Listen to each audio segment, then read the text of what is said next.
Hello friends, Vishnu Shalini latest review. Shyama പറയുക, എടി നിനക്കങ്ങനെ ഒരു അച്ഛനില്ല, അയാളുടെ കാര്യം നോക്കി ജീവിക്കട്ടെ. ഈ രാത്രിയിൽ ഞാൻ എവിടെ ചെന്ന് വിളിച്ചോണ്ട് വരാനാ ഇവളുടെ അച്ഛനെ? അല്ലെങ്കിൽ തന്നെ ഞാൻ വിളിച്ച വരുന്ന ഒരാളാണോ അയാള്? അതെന്താ പപ്പി നീ മനസ്സിലാക്കാത്തത്? ശാലിനി പറയുക, ശ്യാമേ, അവള് കുഞ്ഞല്ലേ, നമ്മളെപ്പോലെ കാര്യങ്ങളൊക്കെ മനസ്സിലാക്കിയെടുക്കാനുള്ള പ്രായം ആയിട്ടില്ലല്ലോ. കുട്ടികളായാൽ കുറച്ച് നിർബന്ധവും അനുസരണക്കേടുകളും ഒക്കെ ഉണ്ടാവും. എന്നാലേ എനിക്കിവളെ അനുസരണ പഠിപ്പിക്കാൻ പറ്റുമോ എന്ന് ഞാനൊന്ന് നോക്കട്ടെ എന്നും പറഞ്ഞ് ശ്യാമ പപ്പിയെ പിടിച്ചിട്ട് വലിക്കുവാണ്. ശാലിനിയും ശാരദാമ്മയും, ശ്യാമയെ വിട്, കുഞ്ഞിനെ അങ്ങനെ പിടിക്കാതെ, പപ്പി നിന്നോട് വരാനാ പറഞ്ഞത്, വന്നില്ലെങ്കിൽ എൻ്റെ കയ്യിൽ നിന്ന് നീ നല്ല തല്ലി മേടിക്കുക, വാടി ഇവിടെ. അത് കേട്ടിട്ട് ശാലിനിക്ക് സഹിക്കുന്നില്ല. ശാലിനി പറയുക, ശ്യാമേ, കുഞ്ഞിനെ അങ്ങനെട്ട് വലിക്കാതെ, ശാലിനി പെറ്റ മോളല്ലേ, അവൾക്ക് നൊന്താ ശാലിനിക്ക് നോവുമല്ലോ. സമനില തെറ്റിയവളെ പോലെ ശ്യാമ ശാലിനിയോട് പറയുക, അതെ, എനിക്കറിയാം എൻ്റെ കൊച്ചിനോട് എങ്ങനെ പെരുമാറണമെന്ന്. ഒരവകാശവാദവും കൊണ്ട് ഒരാളും എൻ്റെ മുന്നിലോട്ട് വന്നേക്കരുത്.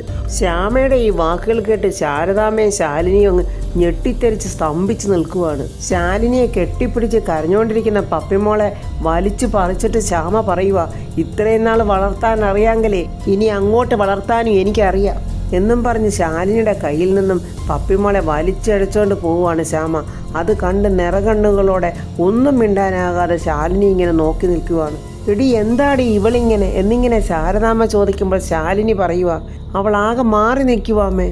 ചങ്ക് പൊട്ടുവാണ് ശാലിനിയുടേത്. സ്വന്തം മകളെയാണ് അനിയത്തിയുടെ ജീവിതം തകരാതിരിക്കാൻ വേണ്ടി കൊടുത്തത്. പക്ഷേ ശ്യാമയെ അത് മറന്ന് തൻ്റെ മുന്നിലിട്ടാണല്ലോ കുഞ്ഞിനെ ഉപദ്രവിച്ചത് എന്നോർത്ത് ശാലിനി വിങ്ങിക്കരയുവാണ്. അവളുടെ ജീവിതം അവളെ തന്നെ മാറ്റിയെന്ന് പറഞ്ഞാൽ മതിയല്ലോ. നമ്മളാരും അവൾക്ക് വേണ്ടി ചെയ്തതൊന്നും അവളുടെ മനസ്സിലില്ലമ്മേ. മോള് കണ്ടില്ലേ പപ്പിമോടെ നിർബന്ധം? രോഹിത്താണ് അവളുടെ മനസ്സ് മുഴുക്കെ. പക്ഷേ രോഹിത്തിന് ഇനി പപ്പിയെ മോളെ പോലെ കരുതി സ്നേഹിക്കാനാവുമോ? മോളേന്ന് പോലും വിളിക്കില്ലെന്നാ എൻ്റെ സംശയം. ഇതിനൊക്കെ എങ്ങനെ പരിഹാരം കാണണമെന്ന് എനിക്കറിയില്ലമ്മേ. പരിഹാരം ഒന്നേ ഉള്ളു ശാലിനി, രോഹിത്തല്ല പപ്പിയുടെ അച്ഛൻ, വിഷ്ണുവാണെന്ന് പപ്പിയെ അറിയിക്കണം. സത്യഭാമയാണെങ്കിൽ വിഷ്ണു വന്നിട്ട് ബിരിയാണി കഴിക്കാമെന്ന് പറഞ്ഞിങ്ങനെ നോക്കിയിരിക്കുക. എന്താ വിഷ്ണു ഇത്രയും താമസിക്കുന്നത്? എൻ്റെ മകൻ തന്നിൽ നിന്ന് അകന്നു പോവുകയാണോ? ഇല്ല, ഒരിക്കലുമില്ല, എൻ്റെ മോൻ എന്നെ വിട്ട് എങ്ങും പോവില്ല. ഇങ്ങനെയൊക്കെ സത്യഭാമ അവിടെ ചിന്തിച്ചിട്ട് അവിടെ വെച്ചിരുന്ന വെള്ളമൊക്കെ കുടിച്ചുകൊണ്ട് വിഷ്ണുവിന് വേണ്ടി ഇങ്ങനെ കാത്തിരിക്കുവാണ്. ശാരദാമ്മയുടെ ശാലിനി പറയുന്നു, അമ്മേ, അങ്ങനെയൊന്നും പറയാൻ പാടില്ല. അങ്ങനെ പറഞ്ഞാലേ അത് കൂടുതൽ പ്രശ്നത്തിൽ കൊണ്ടാക്കുകയേ ഉള്ളൂ. ശ്യാമയുടെ അവസ്ഥ ഇപ്പോൾ അമ്മ കണ്ടതല്ലേ. അത് മാത്രമല്ല, പപ്പിയുടെ ആ കുഞ്ഞു മനസ്സിൽ രോഹിത്തല്ല തൻ്റെ അച്ഛൻ വിഷ്ണുവാണെന്ന് അറിയുമ്പോൾ ആ കുഞ്ഞു മനസ്സത് അംഗീകരിക്കാൻ വളരെ പ്രയാസപ്പെടും. അപ്പോൾ ആ സമയത്ത് വിഷ്ണുവിൻ്റെ ലോറി അങ്ങോട്ട് വരുന്നുണ്ട്. വിഷ്ണു കയ്യിലൊരു പൊതിക്കെട്ടുമൊക്കെ ആയിട്ടാണ് വരുന്നത്. ശാലിനി എന്ന് വിളിക്കുമ്പോൾ ശാരദാമ്മയും ശാലിനിയും കൂടെ സംസാരിച്ചുകൊണ്ട് നിൽക്കുന്നതാണ്. ഇതെന്താ ശാരദാമ്മ, എന്തോ കാര്യമായ വിഷയം സംസാരിക്കുവാണെന്ന് തോന്നുന്നല്ലോ. എന്താ രണ്ടുപേരും ഒന്നും മിണ്ടാത്തത്? ശാലിനി അപ്പം പറയുക, പപ്പിയുടെ കാര്യമാണ് വിഷ്ണുവേട്ടാ, അവൾ അച്ഛനെ കാണണമെന്ന് പറഞ്ഞ് നിർബന്ധം പിടിക്കുക. നിർബന്ധം പിടിച്ചതിന് ശ്യാമ മോളെ തല്ലുകയും ചെയ്തു. ശാരദാമ്മ പറയുക, എൻ്റെ വിഷ്ണു ചിന്തിച്ചിട്ടൊരു അന്തവും കിട്ടുന്നില്ല. ഇവരുടെ ഇടയിൽ പെട്ടുപോയത് പപ്പിമോളുടെ ജീവിതമാണ്. അവനെ ഞാനിപ്പോൾ കണ്ടതേ ഉള്ളു. അവനിപ്പം മുഴുവനായിട്ട് സുസ്മിതയുടെയും ചന്ദ്രബോസിൻ്റെയും അടിമയായിട്ട് നിൽക്കുക. അവനെ അവർ കൂടെ നിർത്തിയിരിക്കുന്നതേ അവൻ്റെ കുടുംബം നശിപ്പിക്കാനാണെന്ന് അവൻ ഇതുവരെ മനസ്സിലാക്കിയിട്ടില്ല. അതെങ്ങനെ മനസ്സിലാക്കാനാ വിഷ്ണു? അവനെ ഇപ്പം മുന്നോട്ട് നയിക്കുന്നത് മദ്യമല്ലേ, അതൊഴിച്ചു കൊടുക്കാനല്ലേ അവരും നിൽക്കുന്നത്. അപ്പോഴവർ പറയുന്നതല്ല കേൾക്കത്തുള്ളൂ. ഭാര്യയും വേണ്ട, കൊച്ചും വേണ്ട. എന്തായാലും ശാരദാമ്മ, ഞാൻ അവനെ ഒന്നുകൂടെ ഒന്ന് കണ്ടു നോക്കാം. കാര്യങ്ങളുടെ പോക്കൊക്കെ അവനെ ഒന്നുകൂടെ പറഞ്ഞ് മനസ്സിലാക്കാൻ നോക്കാം. അല്ലാതെ വേറെ എന്ത് ചെയ്യാനാ? എന്താന്ന് വെച്ചാൽ നിങ്ങളെല്ലാവരോടും ആലോചിച്ച് ഉടനെ തന്നെ ഒരു തീരുമാനം എടുക്കുക. അല്ലാതെ ഞാൻ എന്ത് പറയാനാ? ഞാൻ പോയി ചായ എടുക്കാം. വേണ്ട ശാരദാമ്മേ, ഞാനിപ്പോൾ ഉടനെ പോവും. അമ്മ അവിടെ ചോറും വിളമ്പി വെച്ചുകൊണ്ട് കാത്തിരിക്കുക. ഇനിയിപ്പോൾ ചെന്ന് കഴിച്ചില്ലെങ്കിൽ അതിൻ്റെ പേരിൽ അമ്മ ബഹളം തുടങ്ങും. വിഷ്ണു അങ്ങനെ പറഞ്ഞത് ശാലിനിക്ക് ഭയങ്കര സങ്കടമായി. ശാലിനി പറയുക, ഒന്നും എടുക്കണ്ട അമ്മേ, ഇതിപ്പോൾ വഴിപാടെന്ന പോലെ ഇങ്ങോട്ടൊന്ന് കയറിയെന്നേ ഉള്ളു. കാത്തിരിക്കാനും പരിഭവം പറയാനും ഇവിടെ ആരിയിരിക്കുന്നു? ഇവിടെ ആരും ഇല്ലല്ലോ. അവരുടെ ആ പരിഭവവും പിണക്കവും കണ്ട് ശാരദാമ്മ പറയുക, നിങ്ങളായി നിങ്ങളുടെ പാടായി, ഞാൻ പോവുക എന്നും പറഞ്ഞ് ശാരദാമ്മ അവിടെ നിന്ന് അങ്ങ് മാറിക്കൊടുക്കുവാണ്. വിഷ്ണു പറയുക, അതെ, ഇങ്ങോട്ട് നോക്കിക്കേ, ഈ പരിഭവം കാണാനാണോ ഞാൻ ഇങ്ങോട്ട് വന്നത്? പിന്നല്ലാതെ ബാക്കിയുള്ളവർക്കും ഉണ്ട് പരിഭവമൊക്കെ. ഇങ്ങോട്ട് വന്ന ഉടനെ അമ്മ കാത്തിരിക്കുന്നുണ്ടാവും, ഞാൻ പോകട്ടെ എന്നും പറഞ്ഞല്ലേ വിഷ്ണുവേട്ടൻ പോകുന്നത്. ഒന്നിച്ചൊന്ന് പുറത്തു പോകാൻ, ഒന്നിച്ചിരുന്ന് ഭക്ഷണം കഴിക്കാൻ, അങ്ങനെയുള്ള ചെറിയ ചെറിയ മോഹങ്ങളൊക്കെ എനിക്കും. അമ്മയുടെ ആഗ്രഹങ്ങളൊക്കെ ഓടി നടന്ന് നടപ്പാക്കുന്നതിനിടയിൽ എനിക്കും കൂടെ ഒരല്പം പരിഗണന തരണം. അത് മാത്രമേ ഞാൻ പറഞ്ഞുള്ളൂ. ഭാര്യയായി പോയില്ലേ, അതുകൊണ്ട് കിട്ടുന്ന സമയമെങ്കിലും എൻ്റെ അടുത്ത് അല്പം നേരം ഇരുന്നുകൂടെ? അതുകൊണ്ട് മാത്രം പറയുക. നമ്മുടെ മക്കൾ എന്തെടുക്കുന്നു ശാലിനി? പഠിക്കുവാണോ? സത്യം ഇരുന്ന് പഠിക്കുന്നു. പപ്പിയെ പഠിപ്പിക്കാനുള്ള ശ്രമമാണ് അടിയിൽ കലാശിച്ചത്. ദേണ്ട ശാലിനി, ഇത് കുറച്ച് നാടൻ മാമ്പഴവാ, പിള്ളേർക്ക് ഇഷ്ടപ്പെടും. ദേണ്ട വിഷ്ണുവേട്ട, ഇപ്പോഴും പിള്ളേരുടെ കാര്യമേ ഉള്ളൂ, എന്നെ അങ്ങ് ഒഴിവാക്കി. അയ്യോ എൻ്റെ പൊന്നെ, എൻ്റെ മക്കളുടെ അമ്മയ്ക്ക് കൂടെ കൊണ്ടുവന്നതായത്, ഞാനത് പറഞ്ഞില്ലെന്നേ ഉള്ളു. ഇനി എന്തിനാ വിഷ്ണുവേട്ടൻ ഇവിടെ നിൽക്കുന്നത്? ചായയും വേണ്ട, ചോറും വേണ്ട, ഒന്നും കഴിക്കുന്നുമില്ല. പിന്നെ എന്തിനാ ഇവിടെ നിൽക്കുന്നത്? സത്യാമ്മയോട് അതെല്ലാം ഉണ്ടാക്കി വെച്ചിട്ട് കാത്തിരിക്കുവാണെന്ന്. അപ്പോൾ എളുപ്പം പൊയ്ക്കോ. വിഷ്ണു ഭയങ്കര റൊമാൻസ് മൂഡിലാണ്. ആണോ? പോകാനാണോ പറഞ്ഞ്? എന്നാൽ ഞാൻ പോകുവേ എന്നും പറഞ്ഞ് തിരിയുമ്പം ശാലിനി പറയുക, വിഷ്ണുവേട്ടൻ്റെ അവസ്ഥ എനിക്ക് മനസ്സിലാക്കാവുന്നതേ ഉള്ളൂ. സത്യാമ്മയുടെ സ്വഭാവവും എനിക്കറിയാം. അതുകൊണ്ടാണ് വിഷ്ണുവേട്ടൻ പൊയ്ക്കോ എന്ന് പറഞ്ഞത്. ആണോ? എന്നാൽ ഞാൻ പോണോ? അങ്ങനെ അവരുടെ റൊമാൻസ് അവിടെ അരങ്ങേറുവാണ്. എന്താ വിഷ്ണുവേട്ടാ, പോന്നില്ലേ? വിഷ്ണു പറയുക, നമുക്കൊരു നൈറ്റ് ഡ്രൈവിങ്ങിന് പോയാലോ? നൈറ്റ് ഡ്രൈവിങ്ങോ? അതെ, താൻ പറഞ്ഞ പോലെ ഒന്നിച്ചൊരു കറക്കം, പാർക്ക്, ബീച്ച്, എന്നിട്ട് ഒരുമിച്ചിരുന്നൊരു ഭക്ഷണം കഴിക്കൽ, അങ്ങനെ ചെറിയ ചെറിയ മോഹങ്ങൾ നടത്താനുള്ള ഒരു യാത്ര. എന്നിട്ട് കഴിയുന്നോ നേരത്തെ തന്നെ നമുക്ക് ഇങ്ങോട്ട് തിരിച്ചെത്താം എന്നും പറഞ്ഞ് വിഷ്ണു ശാലിനിയുടെ കൈ പിടിച്ച് റൊമാൻസ് മൂഡിൽ ഓടി ലോറിയുടെ അടുത്തോട്ട് വരുവാണ്. ഇനി എൻ്റെ ശാലിനി ഇതിനകത്തോട്ടൊന്ന് കയറിക്കോ. ഈ ലോറിയിലോ? ആ, കേറിക്കോ. എന്താ, താൻ വരുന്നോ ഇല്ലയോ? പോണോ പോണ്ടേ? ഇപ്പൊ പറഞ്ഞോണം. ഒരൊറ്റ ഉത്തരവേ പറയാളൂ, പോണോ വേണ്ടായോ. നമ്മുടെ ശാലിനിയും അതേ റൊമാൻസ് മോഡിൽ തന്നെ വിഷ്ണുവിനോട് ചോദിക്കുന്നു, പോയിട്ട് എന്തെടുക്കാൻ? പോയിട്ട് കുറേ കഥകളൊക്കെ നമ്മുടെ കണ്ണുകൾ കൊണ്ടിങ്ങനെ പറഞ്ഞിട്ട് അവിടെ എവിടെയെങ്കിലുമൊക്കെ കുറേ നേരം നമുക്ക് അങ്ങനെ ഇരിക്കാം. കുറേ നാൾ എൻ്റെ കൊച്ചു ഒരുപാട് സങ്കടപ്പെട്ടതല്ലേ, അതുകൊണ്ട് ഇനിയുള്ള നിമിഷങ്ങളൊക്കെ നമുക്ക് സന്തോഷമായിട്ടിരിക്കാം. ശാലിനി വിടുന്ന ലക്ഷണമില്ല. അവിടെ ഇരുന്നിട്ടോ. വിഷ്ണുവിന് മനസ്സിലായി. ചിരിച്ചിട്ട് വിഷ്ണു പറയാം, അവിടെ ഇരുന്നിട്ട് നമുക്ക് സന്തോഷമായിട്ട് കുറേ കാര്യങ്ങളൊക്കെ പറഞ്ഞ് അങ്ങനെ ഇരിക്കാം. എന്നിട്ട് പിന്നെ എന്ത് ചെയ്യും വിഷ്ണുവേട്ടാ? പെണ്ണെ, ദാണ്ടെന്നെ വട്ടുപിടിപ്പിക്കരുത് കേട്ടോ. വിഷ്ണുവിനാകെ നാണത്തോടുള്ള ചിരിയായി. എന്നിട്ട് നമുക്ക് അവിടെ നിന്നങ്ങ് പ്രേമിക്കാം. എനിക്ക് അത്രയൊക്കെ പറയാനറിയത്തുള്ളൂ. എനിക്ക് ഈ കാര്യത്തിലൊന്നും വലിയ പരിചയമൊന്നുമില്ല, പറഞ്ഞു തരാനും ആരും ഉണ്ടായിരുന്നില്ല. ഞാൻ കോളേജിലൊക്കെ പോയിരുന്നെങ്കിൽ നന്നായിട്ട് ഞാനങ്ങ് പ്രണയിച്ചാന്. ഇപ്പോൾ എന്തു ചെയ്യാനാ? ഉള്ളത് കൊണ്ട് നമുക്കങ്ങ് ഓണം ആഘോഷിച്ചാൽ പോരെ. വിഷ്ണുവിൻ്റെ ആ വാക്കുകളൊക്കെ കേട്ട് ശാലിനി അങ്ങ് പൊട്ടിച്ചിരിക്കുവാണ്. വിഷ്ണു പൂർണ്ണ നിലാവിനെ നോക്കി പറയുവാണ്, നമ്മുടെ പ്രണയത്തിന് കൂട്ടായി പ്രകൃതി പോലും നമുക്ക് ഒരുങ്ങിത്തരുന്ന കണ്ടോ? നല്ല രസമുള്ള കാഴ്ച അല്ലേ? ശാലിനിയാണെങ്കിൽ വിഷ്ണുവിൻ്റെ റൊമാൻസും ആ സന്തോഷമൊക്കെ കണ്ട് വളരെ സന്തോഷത്തോടെ വിഷ്ണുവിനെ തന്നെ ഇങ്ങനെ ശാലിനി നോക്കി നിൽക്കുവാണ്. അല്ല, ഈ മനോഹരമായ കാഴ്ചയേക്കാൾ കൂടുതൽ ഭംഗിയോടെയാണ് എൻ്റെ മുന്നിൽ ഞാൻ കാണുന്ന ഈ കാഴ്ച. ശാലിനി അങ്ങ് സോപ്പിട്ട് മയക്കുവാണേ. ഈ നിലാവിൻ്റെ പ്രഭയിൽ എൻ്റെ കൊച്ചിനെ കാണാൻ ശരിക്കും ഭംഗിയാ എന്നും പറഞ്ഞ് വിഷ്ണു ശാലിനിയുടെ കവളിൽ ഇങ്ങനെ പിടിക്കുവാണ്. ശാലിനി അതിശയത്തോടെ ചോദിക്കുക, എൻ്റെ വിഷ്ണുവേട്ടൻ തന്നെയാണോ ഇങ്ങനെയൊക്കെ ഈ പറയുന്നത്? എനിക്കിതങ്ങോട്ട് വിശ്വസിക്കാനേ കഴിയുന്നില്ല. വിഷ്ണു ചിരിച്ചിട്ട് പറയുക, ഇനിയുണ്ട് എൻ്റെ മനസ്സിൽ സൂക്ഷിച്ചു വച്ചിരിക്കുന്ന ഒരു അടിപൊളി ഡയലോഗ്. തന്നെ ഞാൻ പ്രണയിച്ചു നടന്ന കാലത്തെ തന്നോട് പറയാനാകാതെ മനസ്സിൽ അടക്കിക്കൊണ്ട് നടന്ന ഒരു ഡയലോഗുണ്ട്. ഏതാണെന്നറിയാവോ? നമ്മുടെ ലാലേട്ടൻ്റെ പഴയ ഒരു സിനിമയിലെ ഡയലോഗാ.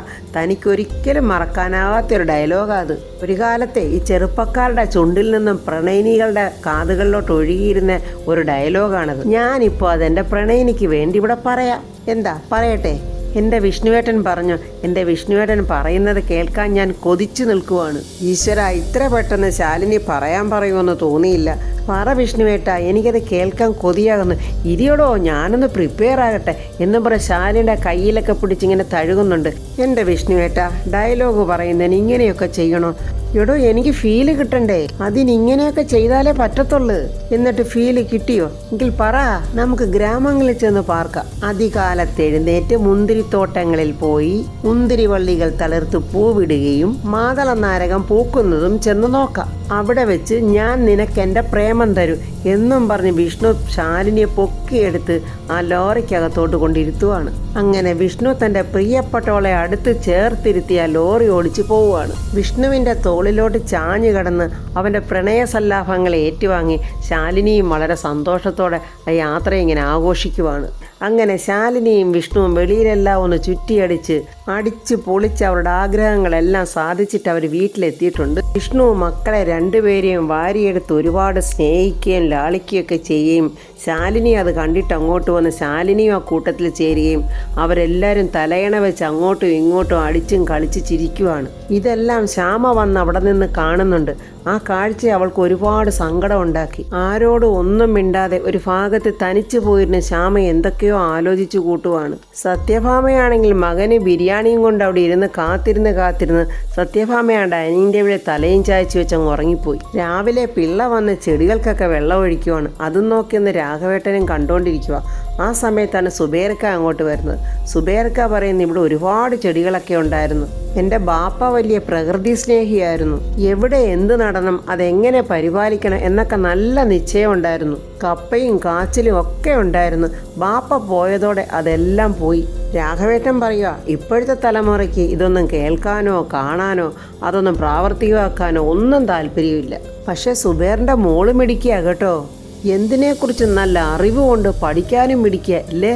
അവളെ പഠിപ്പിക്കുന്ന ടീച്ചർമാർക്കെല്ലാം അവളെ നല്ല മതിപ്പാ. അവർക്കൊക്കെ എപ്പോൾ കണ്ടാലും 100ന്റെ പഠിത്തം, അതാണ് അവർക്കറിയേണ്ടത്. അത് ചില കുട്ടികൾക്ക് കിട്ടുന്ന അനുഗ്രഹമാ സുബേറെ, അതെല്ലാവർക്കും കിട്ടണമെന്നില്ല. ഇപ്പം തന്നെ നോക്കിക്കേ, എൻ്റെ മോൻ വിഷ്ണുവിന് എല്ലാ സൗകര്യങ്ങളും ഉണ്ടായിട്ടും അവൻ പഠിച്ചോ? ഇല്ലല്ലോ. അങ്ങനെ താല്പര്യമുള്ള പഠിക്കാൻ സാമർഥ്യമുള്ള മക്കളെ അവരെത്ര ആഗ്രഹിക്കുന്നോ അത്രയും നമ്മൾ പഠിപ്പിക്കണം. ഇനി സുബേർ അറിയാൻ പോകേണ്ടത് അവളുടെ പഠിത്തത്തിൻ്റെ മഹത്വത്തിൽ കൂടെ ആയിരിക്കണം. അയ്യോ, അതിന് നടക്കുമെന്ന് തോന്നുന്നില്ല. 100ന്റെ വിവാഹം നിശ്ചയിച്ചു. പെങ്ങളുടെ മകനുമായിട്ടാ. ഇനി പഠിത്തമൊക്കെ വേണമെങ്കിലേ വിവാഹം കഴിഞ്ഞിട്ടും പഠിക്കാമല്ലോ. അല്ല സുബേറെ, 100നെ കെട്ടാൻ പോകുന്ന ചെറുക്കനെ എത്ര ക്ലാസ് വരെ പഠിച്ചു? അവൻ 10ാം ക്ലാസ് വരെ പഠിച്ച് നല്ല ബിസിനസ് മൈൻഡ് ഉള്ളവനാ. കാശുണ്ടാക്കുന്ന കാര്യത്തിൽ അവൻ ഇപ്പോഴേ മിടുക്കനാ. സുബേറെ, ഒരൊറ്റ ദിവസം കൊണ്ട് നഷ്ടപ്പെടുന്നതാ ഈ കാശെന്ന് പറയുന്നതേ. പക്ഷെ പഠിത്തം ഉണ്ടെങ്കിൽ അത് ജീവിതാന്ത്യം വരെ നിലനിൽക്കുകയും ചെയ്യും. 10ാം ക്ലാസ്സുകാരനായ ഭർത്താവേ ഒരു കാരണവശാലും ആ കൊച്ചിനെ തുടർന്ന് പഠിപ്പിക്കത്തില്ലടൂ. അവരതിനെ അടുക്കളയ്ക്കകത്ത് തളച്ചിടാനേ ശ്രമിക്കത്തുള്ളൂ. സുബേറെ, അവളെ പഠിപ്പിക്കേ. അധികം പ്രായമൊന്നും ആയിട്ടില്ലല്ലോ. സ്വന്തമായിട്ട് കാലിൽ നിൽക്കാവുന്ന പ്രായമാവുമ്പോൾ അവളെ പറഞ്ഞു വിട്. പിന്നീട് ഒരിക്കൽ അവൻ അവളെ തള്ളിപ്പറഞ്ഞാലും അവൾക്ക് സ്വന്തമായിട്ട് ജീവിക്കാമല്ലോ. എൻ്റെ മരുമോൾ ശാലിനി, അവൾ കഷ്ടപ്പെട്ട് നേടിയതാണ് ഈ IAS. അവൾക്കുണ്ടായ എല്ലാ പ്രതിസന്ധികളെയും അവൾ നേരിട്ടതേ ഈ ജോലി ഉള്ളത് കൊണ്ട് മാത്രമാണ്. പഠിക്കാൻ മിടിക്കല്ലോ നമ്മളുടെ നൂർജഹാൻ. അപ്പോഴവളെ പഠിപ്പീര്. പെങ്ങടെ മോനല്ലേ അവളെ കെട്ടാൻ പോകുന്നത്. അപ്പോൾ അവരോടും കാര്യങ്ങളൊക്കെ പറഞ്ഞ് മനസ്സിലാക്കി കൊടുത്താൽ മതി. എന്തെങ്കിലും നൂർജഹാന് വേണ്ടി സുബേറിന് ചെയ്തു കൊടുക്കാൻ പറ്റുന്നുണ്ടെങ്കിൽ അതിപ്പോഴേ ചെയ്തു കൊടുക്കാൻ പറ്റത്തുള്ളൂ. ഞാൻ പറയുന്ന സുബേറെന്ന് ആലോചിക്ക്. എന്നിട്ട് ആ കൊച്ചിനെ പഠിപ്പിക്കാൻ നോക്ക്. അവൾ എന്നും സന്തോഷവതിയായി ഇരിക്കണം സുബേർ ആഗ്രഹിക്കുന്നുണ്ടെങ്കിൽ ഇങ്ങനെ തന്നെ ചെയ്യ്. അപ്പോഴവിടേക്ക് സത്യഭാമയും പൊന്നിയും കൂടെ ഒരു ഓട്ടോറിക്ഷയിൽ കുറെ അധികം സാധനങ്ങളും ഒക്കെ ആയിട്ട് വരുന്നുണ്ട്. സുബേർക്ക സത്യാമ്മയോട് ചോദിക്കുന്നത്, നല്ലൊരു ഷോപ്പിംഗ് കഴിഞ്ഞ് വരുന്ന മട്ടുണ്ടല്ലോ, എന്താ വിശേഷിച്ച്? എന്തെങ്കിലും ഒരു വരുമാനമാർഗം നോക്കണ്ടേ? അതിനൊരു യൂണിറ്റ് തുടങ്ങാമെന്ന് വിചാരിച്ചു. പലഹാരങ്ങളൊക്കെ പാക്ക് ചെയ്ത് കടകളിൽ കൊടുക്കുന്ന പരിപാടിയാ. എത്രത്തോളം അത് വിജയിക്കുമെന്നൊന്നും എനിക്കറിയില്ല, പക്ഷെ ചെയ്തു നോക്കാമെന്ന് വിചാരിച്ചു. സുബേർക്ക പറയുക, എന്തും നമ്മൾ ധൈര്യത്തോടെ ചെയ്തു നോക്കണം, എങ്കിലല്ലേ അത് സക്സസ് ആയോ എന്ന് അറിയാൻ പറ്റത്തുള്ളൂ. സത്യാമ്മ ധൈര്യത്തോടെ ചെയ്തോളൂ. ഇതൊരു നല്ല രാശിയുള്ള സ്ഥലമാണ്. എന്ത് ചെയ്താലും വിജയിക്കും. അതിനുള്ള ഉദാഹരണമാണ് ഞാൻ. അപ്പോൾ പുതിയ സംരംഭത്തിന് എൻ്റെ എല്ലാവിധ ആശംസകളും. രാഘവേട്ടൻ വളരെ വിഷമത്തോടെ സത്യഭാമയെ നോക്കിയിട്ട് ചോദിക്കുന്നു, ഭാമേ, എന്താ നിൻ്റെ ഉദ്ദേശം? എനിക്കും എന്തെങ്കിലുമൊക്കെ ചെയ്യാൻ പറ്റുമെന്ന് ഞാനും ഒന്ന് നോക്കട്ടെ. അപ്പോൾ ഫ്രണ്ട്സ്, സത്യഭാമ നല്ല ഉറച്ച വിശ്വാസത്തോടെ ബിസിനസ് ചെയ്യാൻ തുടങ്ങുവാണ്. ആ ബിസിനസ്സിൽ കൂടെ സത്യഭാമ ഇനി പഴയ നിലയ്ക്ക് വരുമോ എന്നുള്ളത് നമുക്ക് കാണാം. എങ്കിലും സത്യഭാമയ്ക്ക് നമ്മളും ആശംസകൾ നേർന്നുകൊണ്ട് അടുത്ത വീഡിയോയിൽ കാണാം. എൻ്റെ ഈ വീഡിയോ ഇഷ്ടപ്പെട്ട ലൈക്കും കമൻസും, സബ്സ്ക്രൈബ് ചെയ്യാത്തവർ സബ്സ്ക്രൈബ് ചെയ്യണേ.